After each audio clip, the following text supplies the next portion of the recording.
So I was start from when I was a child. I think I was diagnosed with the condition when I was 5 years old.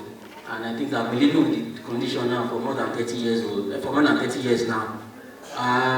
Early life was okay because I had an understanding mother and a caring mother, caring family. You know, they always see to the fact that okay, I get my medications on time, see my doctor's appointment, I see to my doctor's appointment and all.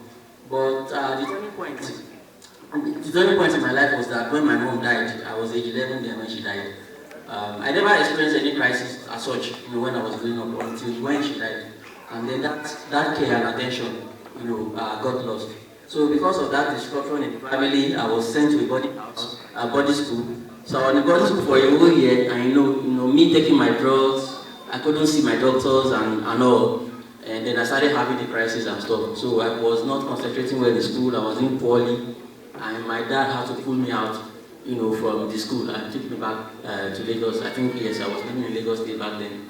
So after that, I was in the hospital for 3 months, because I had a lot of complications, blood transfusions, doing this, doing that. At the point in time, I couldn't even feel my body again. Every day, you come and take one blood sample and the other. It was a very trying time, for me. I couldn't go to school, I had to miss probably maybe a few months or a year thereabout, So that hampered, my growth and development. At that point in time, I was looking like maybe a 10-year-old when my classmates were, looking like a 15-year-old, So it stopped, a lot of things, in my life at that point in time. So even the people that cared for you, people that love you, you understand, because of the challenges, that come with sickle cell anemia, they will say things, you understand, that will impact on you psychologically, mentally at the same time as well too. I'm sure many people will understand what I'm trying to say. Trying to like, oh God, why me? If God truly cares for everybody, why is God giving me sickle cell anemia and then I have to go through all this condition? But of course, God knows best, and then He knows how to deal with each and every one of us. And I'm here today also to impact and also to share my experience with people, that live with sickle cell anemia. So, what I will advise is that children or people living with sickle cell will always stay hydrated. So that means anywhere they go, they should have a bottle of water with them. Then, of course, just it's a bit cold, you can see I'm putting on turtleneck, I have a shirt on as well too. So avoid cold, avoid heat, understand? If there's any infection, maybe like malaria, treat it on time.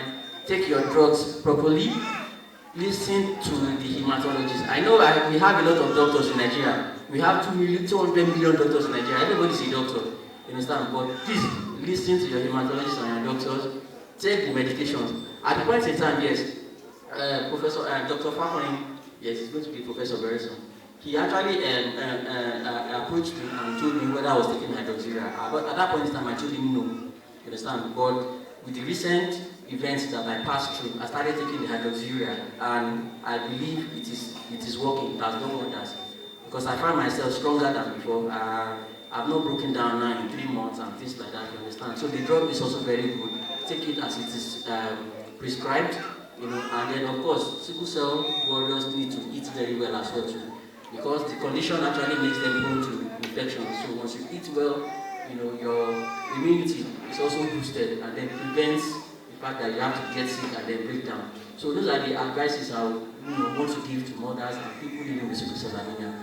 The sky is not the limit. You can reach far beyond the skies. You understand? So we should not let sickle cell anemia, limit us or hamper us from becoming or aspiring to become what we have designed to be for ourselves. Masu cutar nan na sickle cell suna ce za a iya yi masu aiki na wannan cuta har mutum ya rabu da cutar. Okay, mun gane.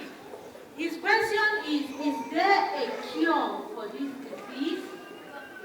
My question is, are they going to take the drugs till eternity?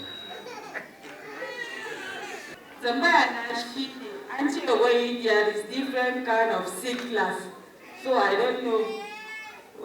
Explain. You've been talking about hydroxyurea, and someone once asked me that since I'm giving my child hydroxyurea, her child also has sickle cell. Can she just give the child? So I didn't give her because she wanted to collect from mine. I didn't give her. I was like, let me come and ask, is there a test that has been to be done to assess if the child can take. Before my chief even answer you, let me answer this one. You cannot just give her. Let her come. All protocol will be observed. My question is that during the crisis, if they're having crisis, are we still going to give them the drug hydroxyurea? Ko akwai da kowane lokaci idan crisis din ya tashi sai an ƙara musu jini. To babu wani abu da za a ba su saboda ko da lokacin crisis din ya zo ba sai an ƙara musu jini ba. As the question in Hausa. Like, kamar yanzu mun yi aure mu haifi yaro da yana da ciwon. In dai ba mu sake so mu haifi yaro da ciwon ya za mu yi. Presently, there's a cure for sickle cell anemia, but it has some buts in there. So the cure, the present cure for sickle cell anemia is what we call the bone marrow transplantation. So, but the but that it has is that there are so many factors associated. Number one, you need to get a donor. Then number two, the procedure is actually very expensive in such a way that, you know, most is majorly done in the developed world. Although one or two has been done in Nigeria before. So, you know, it's actually not readily available. It's expensive. Then again, the procedure is not without its complications. Meaning that if it's done and is successful, yes, the person has been cured. But it's also possible that while doing it, the person can actually die during the course. So that's actually the problem around that. And there are so many studies, research going on to make it better. So that's one side. Then another thing that I now want to say is about what I said before. The direction of the research now is about what we call gene therapy. So hoping that once the gene therapy is successful, it can actually, you know, signal the permanent cure.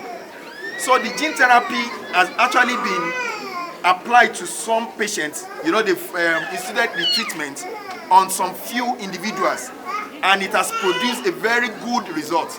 So, but the research is still ongoing to make it safer and and eventually make it widely available.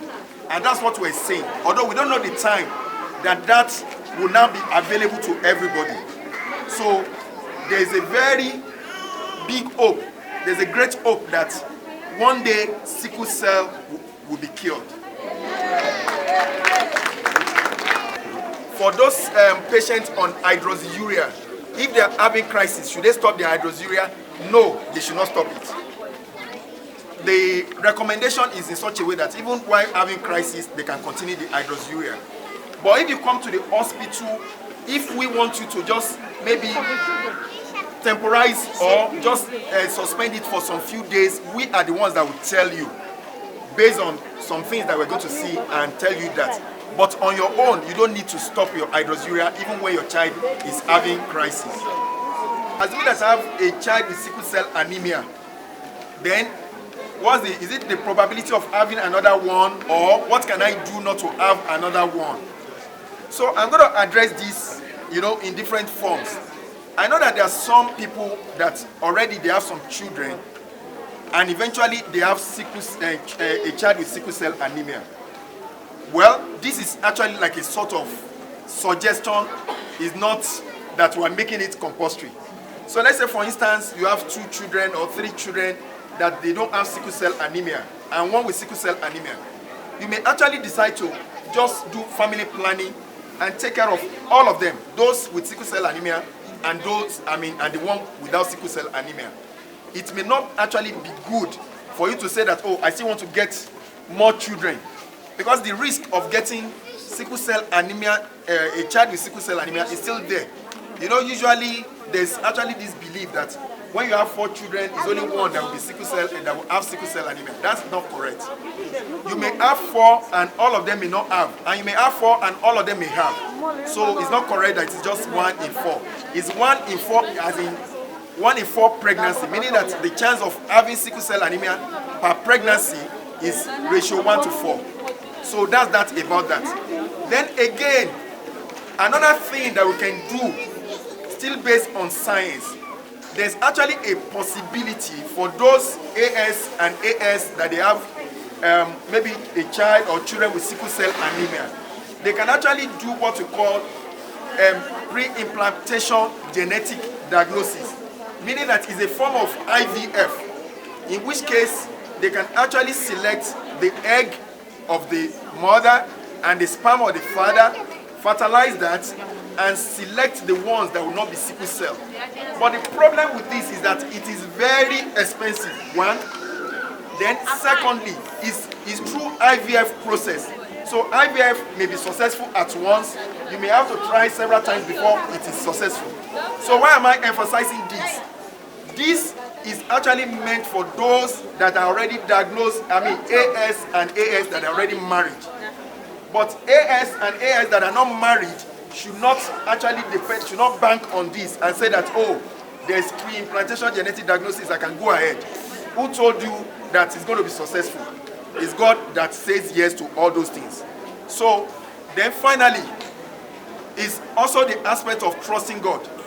You understand, you have a child with sickle cell anemia and you still desire to have more, to have another child. Well, we can talk to God, and God in His mercy can actually make a way so that we give birth to a child that is not having sickle cell anemia. But I won't subscribe to that if you already have children, even if just 1, 2. You understand? So for you to not say, oh, I want to, tempt God, that may not be acceptable. So, but in all, with what is going on, sickle cell, and that's the message that we're giving you all through today, that sickle cell anemia is not a death sentence. It may have been a death sentence in the past, but not any longer. You can see the doctor is almost 40 years of age and is married, he has children, and is living well, and is a consultant doctor, is a consultant hematologist. So there's hope for all our children and even the adults that we have alive. Let's just make sure that we do what the medical people are telling us to do. May God help us. Thank you very much.